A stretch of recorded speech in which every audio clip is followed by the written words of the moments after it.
CM Revanth Reddy త్వరలోనే మంత్రివర్గాన్ని విస్తరించాలని భావిస్తున్నారు. ఇప్పటికే ఈ విషయంలో అధిష్టానం అనుమతి కూడా తీసుకున్నట్టు తెలుస్తుంది. కొత్తగా ఎవరెవరిని క్యాబినెట్లోకి తీసుకోవాలనే అంశంపై కూడా అధిష్టాన పెద్దలకు వివరించినట్టు సమాచారం. అందులో ఒక మైనార్టీ నేతకి ఛాన్స్ దక్కనున్నట్టు సమాచారం. అయితే ఎమ్మెల్యేల్లో కాంగ్రెస్ నుంచి మైనార్టీ నేతలు ఎవరూ గెలవలేదు. దీంతో ఎమ్మెల్సీ కోటా నుంచి తీసుకోవాలని సీఎం భావిస్తున్నారు. నామినేటెడ్ కోటాలో తీసుకోవడానికి గతంలో గవర్నర్ లేవనెత్తిన అభ్యంతరాలను పరిగణలోకి తీసుకొని సీఎం ఆచితూచి అడిగేస్తున్నారు. ఇక మంత్రులుగా ఎవరెవరు ఉండాలనే అంశంలో క్లారిటీ ఉన్నందున ఏఐసీసీ క్లియరెన్స్ రాగానే విస్తరణను పూర్తి చేయాలని సీఎం అనుకుంటున్నారు. ఇదే సమయంలో లోక్సభ ఎన్నికలు పూర్తయిన తర్వాత ఉండొచ్చన్న ఊహాగానాలు వినిపిస్తున్నాయి. కానీ సీఎం మాత్రం త్వరలోనే కేబినెట్ విస్తరణ ఉంటుందన్న సంకేతాన్ని ఇచ్చారు.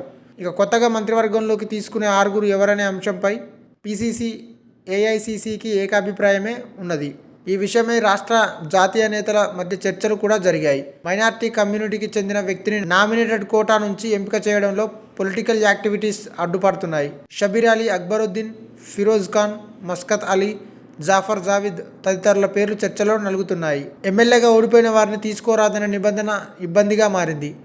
కామారెడ్డి టికెట్ను త్యాగం చేసిన షబీర్ అలీ సీనియారిటీని దృష్టిలో పెట్టుకొని క్యాబినెట్లోకి తీసుకుంటే అదే జిల్లాకు చెందిన సుదర్శన్ రెడ్డికి ఛాన్స్ రాకపోవచ్చు. హైదరాబాద్లో పార్టీ వీక్గా ఉన్నందున ఈ ప్రాంతానికి చెందిన వారికి అవకాశం ఇవ్వాలన్న వాదన ఉన్నది. ఒకవేళ నామినేటెడ్ కోటాలో ఎమ్మెల్సీ అయ్యేందుకు చిక్కులుంటే ఎమ్మెల్యే కోటాలోనైనా తీసుకోవాలన్న ఆలోచన పార్టీలో వ్యక్తమవుతున్నది. ఇప్పటికే అద్దంకి దయాకర్, చిన్నారెడ్డి, మహేష్ కుమార్ గౌడ్, తీన్మార్ మల్లన్న, ఈరవార్తి అనిల్, ప్రొఫెసర్ కోదండరాం తదితరుల పేర్లు ఎమ్మెల్సీ జాబితాలో కనిపిస్తున్నాయి. వీరికి న్యాయం చేయాలని రేవంత్ కూడా ఇప్పటికే స్పష్టం చేసి నెల చివరికల్లా స్పష్టత వస్తే అధికారికంగా ప్రకటన వెలువడి క్యాబినెట్ విస్తరణ కూడా కొలిక్కి రానున్నది. ముఖ్యమంత్రి చాలా స్పష్టమైన అభిప్రాయంతో ఈ నెల చివరికల్లా అటు మంత్రివర్గ విస్తరణతో పాటు వివిధ కార్పొరేషన్లకు చైర్పర్సన్లుగా నామినేటెడ్ పోస్టులు ఇవ్వాలని ఫిక్స్ అయినట్టు తెలుస్తుంది. ఈ వీడియో మీకు నచ్చినట్టయితే లైక్ చేయండి, షేర్ చేయండి, కమెంట్ చేయండి, సబ్స్క్రైబ్ చేయండి.